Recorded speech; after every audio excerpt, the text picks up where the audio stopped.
बिस्मिल्लाहिर्रहमानिर्रहीम। Very warm welcome to all my students. I am Emuna Aqil. आज हम फोर्थ लेक्चर स्टार्ट कर रहे हैं एक्सरसाइज 1.4 का। Exercise 1.4 is all about the multiplication. Multiplication is all about कि आपको टेबल्स कितने अच्छे आते हैं। जितने अच्छे आपको टेबल्स आते होंगे उतनी जल्दी और उतनी अच्छी आप मल्टीप्लिकेशन को सॉल्व कर सकते हैं। मल्टीप्लिकेशन बेसिकली क्या है कि मल्टीप्लिकेशन में हम चीज़ों को मल्टीप्लाई करते हैं, यानी उस वैल्यू को दूसरी वैल्यू के साथ मल्टीप्लाई करते हैं और उसका हम आंसर्स जो हैं वो लिखते हैं। अच्छा, अगर मैं आपकी बुक में देखूं तो बुक में उन्होंने आपको मल्टीप्लिकेशन बताई हुई है 10, 100, 1000 के हिसाब से बताई हुई है और उन्होंने आपको दूसरी डिजिट्स की भी मल्टीप्लिकेशन बताई हुई है। लेकिन अगर मैं आपको इसको बताऊं कि अगर आपने किसी भी वैल्यू को 10, 100 या 1000 से मल्टीप्लाई करवाना हो तो उसका सबसे आसान तरीका क्या है। अगर आपने इतनी लॉन्ग मल्टीप्लिकेशन से बचना है और आपने सिंपल उसका मेंटल मैथ्स में आंसर देना है, तो मेंटल मैथ्स में आंसर क्या होगा कि जितनी ज़ीरोज़ होंगे, इनके 10 में आपके पास 1 ज़ीरो होता है, 100 में आपके पास 2 ज़ीरो होते हैं और 1000 में आपके पास 3 ज़ीरो होते हैं। उसी हिसाब से आप आंसर में आप जो वैल्यू लिखेंगे उसमें आप 1 ज़ीरो का इजाफा कर देंगे, क्योंकि यहाँ पे आपके पास 1 ज़ीरो है तो आंसर में ये वैल्यू सेम ही रहेगी और इसमें सिर्फ 1 ज़ीरो का इजाफा कर देंगे। यहाँ पे 2 ज़ीरो है, इसके साथ आंसर में हम इसी वैल्यू को लिखेंगे और इसके आंसर में सिर्फ हम 2 ज़ीरो लगा देंगे। और same case with the question number 3, इसमें 3 ज़ीरो है, यानी कि हम इसको 1000 से मल्टीप्लाई कर रहे हैं और इसके आंसर में हम 3 ज़ीरो लगा देंगे। जिस तरह के अब आपके पास ये क्वेश्चन है 26,807 बाय 10 बाय का मतलब होता है मल्टीप्लाई, यानी कि 26807 बाय 10 या मल्टीप्लाई किया आपने 10 से, आखिर में आपके पास 1 ज़ीरो है तो आंसर में भी हम उसको 1 ज़ीरो लगा देंगे और ये आपकी मल्टीप्लिकेशन सॉल्व हो जाएगी। इसी तरह 2519 बाय 100 का मतलब है कि आपके पास 100 है, यानी कि इसमें 2 ज़ीरोज़ हैं तो आंसर में आप क्या लगा देंगे, इसी वैल्यू के आंसर के साथ हम 2 ज़ीरो लगा देंगे। और इस तरह क्वेश्चन नंबर 3 अगर आप देखें 327 बाय 1000, आपने 1000 के साथ करना है तो 1000 में आपके पास 3 ज़ीरो हैं तो आप आंसर में क्या करेंगे 327, आंसर में हम 3 ज़ीरो लगा देंगे और ये हमारा मेंटली जो है मल्टीप्लिकेशन सॉल्व हो गई। ये सिर्फ और सिर्फ 10, 100, 1000, 10,000, 100,000 ये ज़ीरोज़ के साथ मल्टीप्लिकेशन होती है। अब हम आते हैं डिजिट्स के साथ मल्टीप्लिकेशन कि हम डिजिट्स के साथ मल्टीप्लाइज को कैसे करेंगे। आपका क्वेश्चन नंबर 1 में जो था वो 10, 100, 1000 का कॉन्सेप्ट था, वो क्लियर हो गया आपका। क्वेश्चन नंबर 4 में 1 डिजिट के साथ मल्टीप्लाई करने के लिए दिए हुए, 5 में आपके पास 2 डिजिट के साथ और 6 में भी आपके पास 2 डिजिट के साथ दिया हुआ। तो मैं आपको एक जो है वो 2 डिजिट नंबर के साथ मल्टीप्लिकेशन बताने लगी हूँ।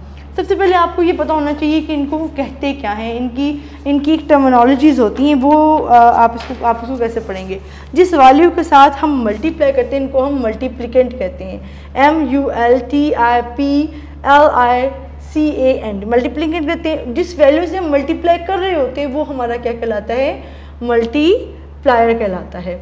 और इन दोनों वैल्यूज़ का जो आंसर होता है वो क्या कहलाता है, आपका प्रोडक्ट कहलाता है। और जब भी आपके पास स्टेटमेंट में वर्ड प्रोडक्ट का इस्तेमाल होता है तो आपको समझ जाना चाहिए कि यहाँ पे हम मल्टीप्लिकेशन की बात कर रहे हैं, यहाँ पे हाँ मल्टीप्लाई होगा। ठीक है जी। तो आपके पास अगर आप क्वेश्चन नंबर 6 देखें तो 9,823 बाय 75, आपने 9,823 को मल्टीप्लाई करना है 75 से। सबसे जो आसान तरीका होता है वो ये होता है, हम बच्चों को कहते हैं कि बेटा सबसे पहले आपने फर्स्ट डिजिट को देखना है, सेकंड डिजिट को आप नहीं देखेंगे। आपने 5 का टेबल पढ़ना है 3 तक, 5 3 टाइम 15, 5 और 1 कैरी, 5 2 टाइम 10 और 1 यहाँ पे और कैरी, 5 8 टाइम 40 और 1 41 4 कैरी, 9 5 तो 45 45 46 47 48 49, यानी कि आपके पास 4 इस आपने ऐड कर दिया तो आपके पास पहली वैल्यू क्या आ गई 49115। समझिए जब आप 5 को मल्टीप्लाई कर चुके हैं, यानी कि इस वैल्यू को आपने मल्टीप्लाई कर लिया या इस वैल्यू पे आपने क्रॉस लगा दिया। क्रॉस लगाने से ये होगा जो आपकी वंस वाली प्लेस वैल्यू होगी वो आपकी ख़त्म होगी। तो जब आप यहाँ पे क्रॉस लगाएंगे तो आपने वंस वाली जो प्लेस वैल्यू होगी उस पर भी हम साथ ही क्रॉस लगा देंगे, सो डैट कि हमारा वंस वाली प्लेस वैल्यू ख़त्म हो चुकी है, उसकी हम वो जो है वो प्लेस वैल्यू से निकल चुकी है। क्रॉस लगा दें, ज़ीरो लगा दें, इट्स अप टू यू। अब हम सेकंड डिजिट को करेंगे, 7 को 3 से करेंगे 21 1 और 2 कैरी, 7 2 10 14 15 16 6 और 1 कैरी, 7 8 10 56 और 1 57 और 5 कैरी, 7 9 टाइम 9 7 63, 64, 65, 66, 67, 68, 5 ऐड किए तो हमारे पास आगे 60। अब जो इन 2 डिजिट के हमारे पास वैल्यूज़ आ गई, अब हम इन दोनों को हमेशा क्या करेंगे, प्लस। मल्टीप्लाई में हम हमेशा क्या करते हैं, प्लस करते हैं। इन दोनों वैल्यूज़ को हम प्लस करेंगे। 5 में सम यहाँ पे 0 लगा दें या क्रॉस लगा दें, एक ही बात है। 5 + 0 5, 1 + 1 2, 6 + 1 7 9, + 7 16, 6 1 कैरी, 8 में 4 प्लस किए 12, 1 प्लस किए 13, 3 1 कैरी, 6 में 1 प्लस किया हमारे पास 7। यानी कि जो वैल्यू को आप मल्टीप्लाई करते जाएंगे उस वैल्यू को आप क्रॉस लगा देंगे, सो दैट कि आपको क्लियर हो जाएगा कि आपने इस वैल्यू कर दी, ये वाली प्लेस वैल्यू उसकी फिल हो चुकी है। क्वेश्चन नंबर 2 में देखिए आप, find the product of the following. अब आपको जितने भी क्वेश्चन इस एक्सरसाइज में दिए हैं वो सारे मल्टीप्लिकेशन के, आपने मल्टीप्लाई ही करना है। कैसे करना है, 21504 को मल्टीप्लाई करेंगे 46 से। सबसे पहले आपने इस 4 को तो भूल जाना है, आपने 6 के साथ इस पूरी डिजिट को मल्टीप्लाई किया तो हमारे पास आंसर आता है 129036। फिर आपने 4 के साथ मल्टीप्लाई करवाया 86024। अब आपने क्या करना है, इन दोनों को जो वैल्यूज़ आपके पास आ गई आपने उसको मल्टीप्लाई करके आंसर लिखना है। 6 में 0 प्लस किया 6, 4 में 3 प्लस किया 7, 0 में 2 प्लस किया 2, 9 में 0 प्लस किया 9, 6 में 2 प्लस किए 8, 8 में 1 प्लस किया 9। तो 21506 को जब हमने मल्टीप्लाई करवाया 46 से तो हमारे पास आया 989,276। 1/4 पार्ट 1895 मल्टीप्लाई बाई 603, यानी कि 4 डिजिट नंबर को हम 3 डिजिट नंबर के साथ मल्टीप्लाई करवा रहे हैं। जो मल्टीप्लिकेशन का तरीका है वो बिल्कुल सेम है। उस मल्टीप्लिकेशन को हम क्या करेंगे, हम सबसे पहले 3 को 5 के साथ, 9 के साथ, 8 के साथ, 1 के साथ मल्टीप्लाई करेंगे, आंसर आएगा हमारे पास 5 6 8 5। 0 को आप किसी भी वैल्यू के साथ मल्टीप्लाई कर लेंगे तो आंसर आपका 0 ही रहेगा। 0 ऐसा वैल्यू है, ऐसा डिजिट है जिसको हम मल्टीप्लिकेशन में करवाते हैं तो वो आंसर 0 हो जाता है। यानी कि 0 को आपने 5 से मल्टीप्लाई किया 0, 0 को आपने 9 से मल्टीप्लाई किया 0, 0 को आपने 8 से मल्टीप्लाई किया 0, और ये वाली प्लेस वैल्यू क्योंकि हम कर चुके थे तो ये वाली प्लेस वैल्यू की जगह हमने क्या लगा दिया था, क्रॉस का निशान या 0 का निशान, और 0 आ गया। अब हमने 6 को मल्टीप्लाई करा क्योंकि अब हमारे 2 वैल्यूज़ मल्टीप्लाई हो गए, हमने 2 क्रॉस लगा दिए तो यहाँ पे भी हमारे पास दोनों प्लेस वैल्यू पे क्या लग जाएंगे, क्रॉस लग जाएंगे। और उसके बाद 6 के साथ हमने किया तो हमारे पास आंसर आया 11,370। अब इस वैल्यू को हमने ऐड कर लिया 5 8 6 5 + 7 12 2 1 के 3 + 1 4 and 1 1। तो हमारे पास आंसर आ गया, क्या आंसर आ जाएगा, 1,142,685, ये हमारे पास आंसर आ गया। अब अगर आप क्वेश्चन नंबर 5 देखें, 619 मल्टीप्लाई बाई 987, यानी कि 3 डिजिट नंबर को हम 3 डिजिट नंबर के साथ मल्टीप्लाई करवा रहे हैं। कैसे करेंगे, सेम, सबसे पहले 7 को हम 9 के साथ करेंगे, 7 को हम 1 के साथ करेंगे, 7 को हम 6 के साथ करेंगे तो आंसर आता है हमारे पास 4,333। और इसी तरह हमारी पहली प्लेस वैल्यू खत्म हो गई तो इट मीन्स कि फर्स्ट प्लेस वैल्यू पे हम क्या लगा देंगे, क्रॉस का निशान लगा देंगे। 8 को हम 9 से मल्टीप्लाई करेंगे, 8 को हम 1 से मल्टीप्लाई करेंगे, 8 को हम 6 से मल्टीप्लाई करेंगे तो 4952 आ जाएगा हमारे पास। और इसी तरह जब हमारे पास 2 प्लेस वैल्यू हमारी कंप्लीट होगी तो यहाँ पे हम 2 क्रॉस लगा देंगे। 9 को हम करेंगे मल्टीप्लाई 9 के साथ, 9 को 1 के साथ, 9 को 6 के साथ, एंड द आंसर इज 5571। अब इन तीनों को हम ऐड कर देंगे तो हमारे पास आंसर आता है 610,953। अब हमारे पास आती है वर्ड प्रॉब्लम सॉल्यूशंस। तो इसका सोल्यूशन क्या होगा जी, the weight of the 1 wheat bag is 85 kg, यानी कि एक जो गंदम के थैला है वो है 85 kg का। और उन्होंने कहा है कि what is the weight of 2134 such wheat bags.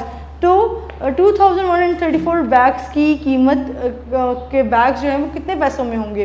तो हम क्या करेंगे, 2134 को मल्टीप्लाई करेंगे 85 के साथ, और वही सेम मल्टीप्लिकेशन है जैसे जो मैंने आपको पहले बताई है। आपने उसी तरह ही उन्हीं स्टेप्स को फॉलो करते हुए आपने पहले 5 को 4 3 1 2 के साथ मल्टीप्लाई करवाना है। ये प्लेस वैल्यू कंप्लीट होगी तो यहाँ पे क्रॉस आ जाएगा। फिर आपने 8 को 4 के साथ, 8 को 3 के साथ, 8 को 1 के साथ, 8 को 2 के साथ मल्टीप्लाई करवाया तो आपके पास आंसर आता है। जो आंसर है वो आपने इन दोनों को ऐड करना है। मल्टीप्लिकेशन में हमेशा ये वैल्यू ऐड होती है। 181,390 जो है वो आपके पास kg, जो इसका kgs में था, ये आपके पास आंसर आ गया। इसी तरह आप सोल्यूशन नंबर 4 देखें, one washing machine cost ₹26,524, find the cost of 35 such washing machines. अगर आपके पास एक वॉशिंग मशीन की कॉस्ट जो थी वो 26,524 रुपये है, तो उसी तरह की 37 मशीन्स की कीमत क्या होगी, यानी कि आपने इस वैल्यू के साथ मल्टीप्लाई, 37 को आप मल्टीप्लाई करवाएंगे 26,524 के साथ, and the answer is 981,388. Now the solution number is 5. If one box holds 245 apples, अगर एक बॉक्स के अंदर 245 एप्पल्स हैं तो 6,437 बॉक्सेस में कितने एप्पल्स होंगे। सेम आपने सबसे पहले स्टेटमेंट बनाई, अब आपने बताया कि एप्पल्स इन वन बॉक्स, एक बॉक्स के अंदर कितने एप्पल्स हैं 245, और आपने कितने बॉक्सेस के लिए निकालना है 6,437 multiply by 245, and the answer is 1,577,065 apples उस बॉक्स में थे। जो आपका सोल्यूशन नंबर 6 है, okay, question number 6, a chair cost ₹1,550 and a table cost ₹2,750. What will be the cost of 12 chairs and 3 tables? अच्छा जी, उन्होंने आपको बताया है इस क्वेश्चन में कि कॉस्ट ऑफ चेयर यानी कि एक चेयर की जो कीमत है वो 1,550 है, और कॉस्ट ऑफ जो टेबल है, एक टेबल की जो प्राइस है वो है 2,750. उन्होंने पूछा है आपसे what will be the cost of 12 chairs, तो 12 चेयर्स की कॉस्ट क्या होगी एंड 3 टेबल। सबसे पहले आप जो कॉस्ट ऑफ वन चेयर थी 1,550 को आपने 12 से मल्टीप्लाई किया, एंड द आंसर इज, और आपने 2,750 को मल्टीप्लाई किया 3 से, तो आपके पास आ गया 8,250. अब उन्होंने कहा है कि what will be cost of, यानी कि दोनों को उन्होंने पूछा कि दोनों की कॉस्ट मिला के कितनी होगी। तो आप क्या करेंगे, आप कॉस्ट ऑफ 12 चेयर्स लिखेंगे 18,600 plus cost of 3 tables is 8,250. इन दोनों को आप ऐड करेंगे तो आपके पास आंसर आता है 26,850. यानी इन दोनों को पहले मल्टीप्लाई करेंगे, फिर उसको हम आंसर में इन दोनों को ऐड करेंगे तो हमारे पास आंसर आएगा 26,850. तो दोनों की कंबाइंड जो प्राइस होगी वो ये होगी 26,850. नाउ आपकी एक्सरसाइज जो है 1.4 कंप्लीट हो गई है। आपने 1.4 की यानी कि मल्टीप्लिकेशन की जितनी आप प्रैक्टिस कर सकते हैं आप करें, टेबल्स को अच्छे से रिवाइज़ कीजिए। जितने अच्छे आप टेबल्स को रिवाइज़ करेंगे, याद करेंगे, उतनी अच्छी मल्टीप्लिकेशन जो है वो आप सॉल्व कर सकेंगे। अपना ख्याल रखिएगा। अल्लाह हाफ़िज़।